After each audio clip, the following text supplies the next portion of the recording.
Hello, everyone, and happy start of the holiday season. We are really looking at 11 months of a journey in 2024 and looking forward to 2025. And I really love these Live with Lisas, who's going to come up in a second and have a chance to share with you updates in this month of November. So, Great Education Colorado is looking for everyone's energy to get it done. So with Lisa coming up here, let's see. How are you feeling?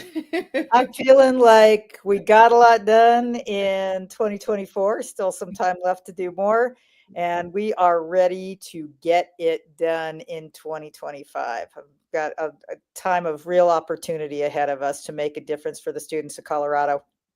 I was stumbling over my words and I wanted to share everything we're doing.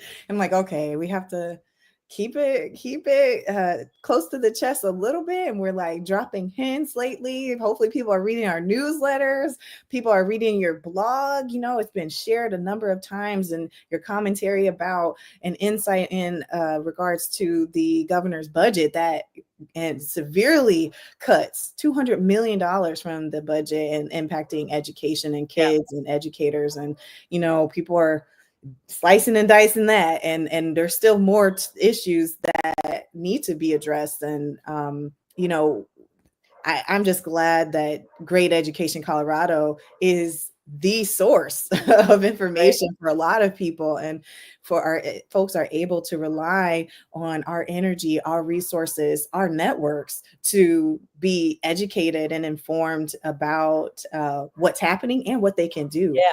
So when it comes to, again, this season, the holiday season, people get reflective, they get into their pockets and feel a little bit more giving.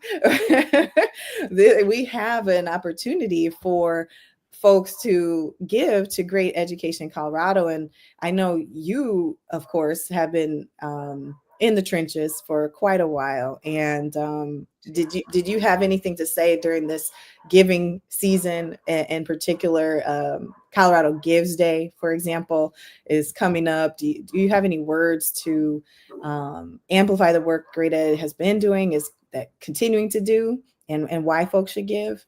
You bet. Well, first of all, I just want to say this also is our season of gratitude. And we really do want to thank the people who have made our work possible. That's donors, that's advocates, that's our partners, and so many organizations around the state who are coming together to work for a school system that allows every student to thrive, a public school system. And as we're talking about thanks, giving thanks to the voters of Colorado for turning away Amendment 80, by the way. But moving on to Colorado Gives Day, this is a time of real challenge and opportunity for public schools. And you look at, we don't know what's going to come down the pike from the national folks.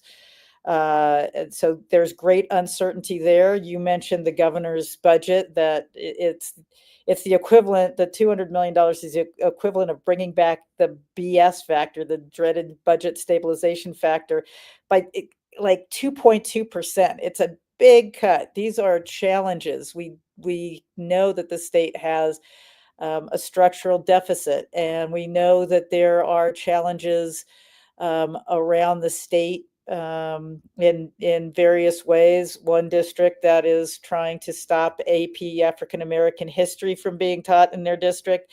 So there's a lot of peril, but there's a huge amount of opportunity, and that's why giving to Great Education Colorado right now is about pushing back on those uncertainties and on those challenges, but really looking forward to making Colorado a state where every student, no matter their zip code, their learning needs, their identities, their language, the color of their skin, that every student can graduate ready to lead their best life. Now is the time that we all need to come together to what we're calling get it done. And getting it done means making progress toward that Colorado. We need to create a blueprint for student success in Colorado. And we've got the data now.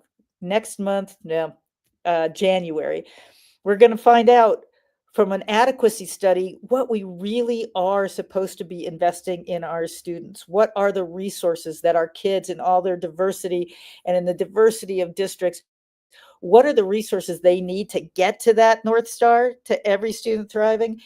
And we are on the verge of pulling together so many people from around the state who have been working tirelessly for that education for their kids and for all kids, and the organizations, to tell our legislators, we need you to take this information and turn it into a blueprint for student success, and let us get on that road. That's why it's so critical right now, not just to protect students from the things that might be happening at the national state level, which is critical, and local level, but also to really take this moment when Colorado's looking in the mirror and saying, we say we want our kids to be able to do this. What do we need to get there? And to say, we're gonna get it done. There are no more excuses, no more hand wringing and thinking about all the things that get in the way of us doing that. Colorado can be a beacon of real strength and hope for public education. And that's what Giving to Great Education Colorado is all about, bringing us all together to get to that North Star. I said I was going to be really quick, but I talked a while, didn't I? Well, you hit all the points. Here's the thing, and just and actually some of them, we still have a couple to cover. I'm privy to this information because I'm embedded in the thread of the day to day for Great Education Colorado as the comms director. But there's folks who may not know this. The one thing that shocked me is, African American studies having an AP course in general, and then for it to be the only AP course really attacked is really concerning, and challenged, right? In a particular district in Colorado. It sounds like some folks need to get involved and get it done to show up. And I know that actually people have been, and that's what I can really respect about the work that we're doing. People are coming to Great Ed for the information that what's happening. Then they're getting prepared through our networks of more training or other resources, and just the resource of people, right? Joining forces to stand up against these intentional attacks and removal of history that is I mean, it's happened. Right? Things have happened that are trying to be, people don't want others to know, and the youth in particular, they don't want youth to know, hey, this actually happened and it really isn't that good. And you don't even have to tell people if something was good or bad necessarily it once they hear it happen, right? So it's just really a shocker. And I know I definitely want to highlight that I had maybe 3 AP courses offered when I was in high school, and that wasn't too many. But now kids had opportunities now being taken away. And so for me, as a person who didn't ever have them necessarily, I definitely know the value of having access to those courses. And I'm just concerned also just at the direction things are continuing to build towards, and in a state that prides itself on a level of diversity that we're proud of, right? But yeah, so for me, I'm like, hey, we've got to do something. And I look around, I'm like, well, who needs to be involved? I think you kind of highlighted it before, like we have folks involved who've been around for now 20 something years, and we're looking around, well, their kids are kind of not necessarily the kids in school anymore. So now their kids are having the I kids. hear you. You're speaking to me, Annalise. Right. But it's not to say we're, people who have started Great Ed like yourself shouldn't continue. it's now we got to continue to bring on the folks who are in that same space you were. You're So, do you have any absolutely right. words of encouragement or work that Great Ed is doing that might reignite that fire and energy to attract folks who are new to education or Absolutely, and I see it yeah. happening already. We have a lot of people stepping up in communities all across the state already. I I I think, when you're talking about the AP classes, the great news is that, and we've seen the polling, that people want honest, inclusive education. They do want kids to know a real history. They want kids to see themselves reflected in the curriculum, whether it's history or literature. I the vast majority of folks in Colorado want that to happen. But the people who don't want that to happen are organized, and they're making their voices heard. What I'm seeing now with our work with the Every Student Welcome Network in bringing people out of silos, the people who are out there working in every community to make sure that every student gets what they need in school, they're everywhere, but we're all working in silos. And so I'm seeing that reignited. I'm seeing parents who are really getting engaged in their schools, in their school districts. And what's exciting about what we're doing next is that we're really going to bring everybody together to communicate with their legislators to say, hey, we have the information, we know what it takes. We're not going to be in our silos anymore. We are going to each and every one of you and saying, are you going to help us get it done? Are you going to take action to go from where we are now to where we know we need to go based on what the legislature has said our students should be able to do and our students that our schools have to provide? Are you going to help us get it done?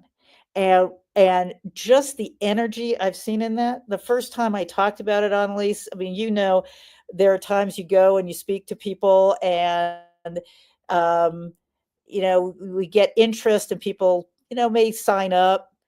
When I've been talking about this, when I've been talking about, look, this is what we have. We've got the data. We finally have concrete evidence. When people say, you keep asking for more money, what do you need it for?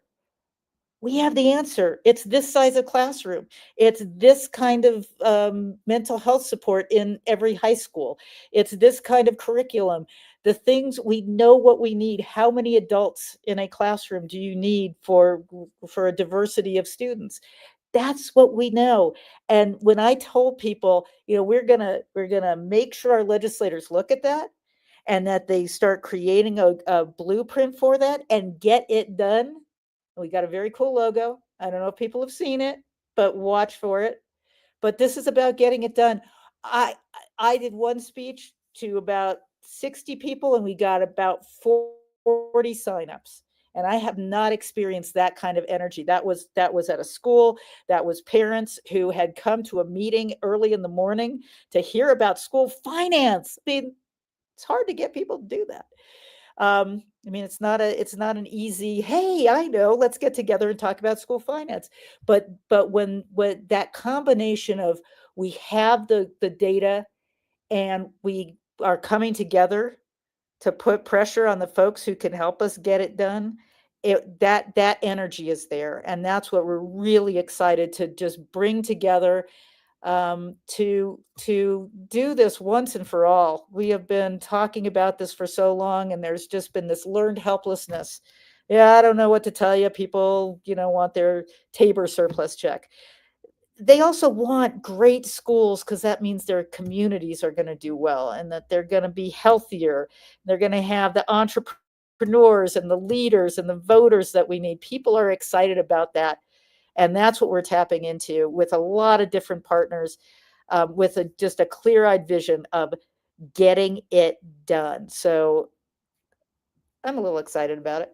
Oh, I love it too. And, I know as we've been developing this energy, this movement, to, like you said, just with that towards that clear focus, I think people will find a space for themselves. They'll see Yeah, themselves as, hey, you know what? I may not have a lot of time, but here's $5. Okay. Or, hey, I've got 5 minutes. What can I do with that 5 minutes? I'm nursing. How can I use my cell phone? And we're creating these opportunities for everyone and any time availability and or commitment level, right? And we exactly. want to recognize the folks obviously who have committed to getting to that level of talking to their legislators. So when we're going to talk a little bit more about it at the next Advocates Network meeting, right? Yes, indeed. That's the place to go to hear about it. We're going to be testing it out, Yeah. focus grouping it a little bit to hear how people respond to all the different ways that we're meeting people where they are, like you were saying. So yeah, absolutely. The Advocates Network, December the second Tuesday, not remembering what the date is. I think it's the 10th. Anyway, um, uh, that's going to be a time when we're all going to talk together about what are we ready to do, who are we ready to talk to come together to do whatever it is that with the amount of time you've got, the amount of energy and funds you have, how everybody can be a part of this Get It Done campaign, and we can put Colorado on a path of optimism rather than this learned helplessness of, I know we got to do better for our kids, but what's going to happen? We're going to come together. We're going to make it happen. We're going to get it done. Advocates Network, sign up. Yes, it is the 10th, December 10th, and it's at 4:30 p.m. Mountain Standard Time. So I'm going to put that out here so folks can see it. Join us for the Advocates Network meeting, and the link is in the chat.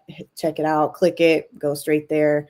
I just want to also make sure folks know that the work that we've committed to, this watchdog type, it's not even watchdog, but it's awareness of the landscape that Great Ed has committed to monitoring and supporting for the advancement and overall success of our students is not easy, and nor is it free. So feel free to donate. And while we have folks' attention, it's an annual fundraiser that we participate in with Colorado Gives Day. There's some matches out there. There's different ways to give, and this is just one of them, especially at the end of the year. We're part of that whole movement of nonprofits looking for support in the state. And what we do is unique. And And it's not niche necessarily, except that it's in education, but it's for anyone ready to commit to advocating on behalf of education, the students as a priority. We know educators, and we know the building staff, we know the community, and it all have vested interest in how they're experiencing education, how they walk into a building in a particular district. And shout out to the districts offering opportunities for parents to learn more about how their funding, how their tax money is streamlined to their district in particular, and really taking ownership of that. Hey, informed parents are more more likely to stay involved and commit even if things waver, right? So I'm looking forward to showcasing the new branding and all of the efforts and ways people can participate and learn more and advocate. So December 12th, 4:30, December 10th at 4:30 on Tuesday. And it really is your everyone who's interested. You may have participated before with Great Ed, or you're learning more, and it's a chance to really see what 2025 is going to roll out to be. So I'm excited. Annalise, I do want to say one thing about, if you give to some organizations, that it's going to put backpacks in kids' hands, or it might create mentoring opportunities, and those are absolutely critical. So people might be wondering, so if I give to Great Education Colorado, what does that do? And I'll tell you, it means that we can organize in more communities. We can say yes to anybody who says, "Can you travel out to us and give us a presentation and get people, really connected more than just a Zoom?" We can say yes. It means that we can promote our content about getting it done to our base all around the state so they can find us and realize that there is, people say we're preaching to the choir. Well, this is how the choir finds out that there's a concert. So the funding that we get really does make a huge difference. If you give us more funding, we're better able to bring more organizations together into the Every Student Welcome Network so that people aren't reinventing the wheel and they can find each other and we can all work together. So those donations, even though they don't translate to like direct service or support in the way that that other organizations do, and those are all critical. But when you give to Great Education Colorado, you are giving to the organization that is spearheading the effort to make sure that all kids get more, that our whole state is investing more, that the foundation of funding for and the resources for every student in every public school across Colorado is moving up. And so that our donations to those other organizations can go even farther, can start bringing students those additional um, uh, curriculum and opportunities. But but if you invest in Great Ed, you're investing in that foundation. You're investing in all the other organizations who benefit from our coordination. So that's why Colorado Gives Day is a great investment. If you give monthly, the Colorado Gives Day folks will match your first monthly gift. So this is an opportunity to take Colorado to where we know we want to be. We just have to have the guts, the courage to come together and say, we're going to get it done. And that's what it's all about. Absolutely. And you obviously nailed it. And when I think about what you're saying when it comes to what Great Ed offers right now, when things are at risk of being removed, you need our organization. We've been here as a presence. You need our organization to stand in the gaps that are there, and I think we have a unique positioning with the community organizations and legislation as legislators as well. We are nimble in general, but we're also able to, be in multiple spheres. And I think that is why I said we're not really niche, right? It's not just, hey, we're supporting the educators. Hey, we're just for the kids. We're all encompassing, and it's so necessary. Yeah. What brings everybody together, because nobody else has the resources to try to bring people together and make sure these folks are talking to those folks. It's what we do that amplifies the work of everybody else and brings that collaboration and that focus. Yeah. I couldn't be more excited. Annalise, we just had it's been a while now. We've had our strategic plan for almost 2 years. I've been at this for 21 years. And it just feels like everything has come together. We've been building this intentionally, and there are just signs from the universe and the interest from all over the state in our Every Student Welcome Network and the Get It Done budding campaign, that this is where we're meant to be. And the only thing that limits us is our capacity. And that's why we're so grateful to everybody who has given and to everybody who will give and advocate with us and be a part of it. Well, thank you again, Lisa. With that, I think everyone is ready to get it done. So register for our Advocates Network meeting for December 10th, and look out for the adequacy study. And of course, feel free to donate, right? Any last words, Lisa? Are we good? Nope, let's get it done. Awesome. Well, thank you again, and enjoy the holidays, Happy folks. Thanksgiving, everybody. Take care.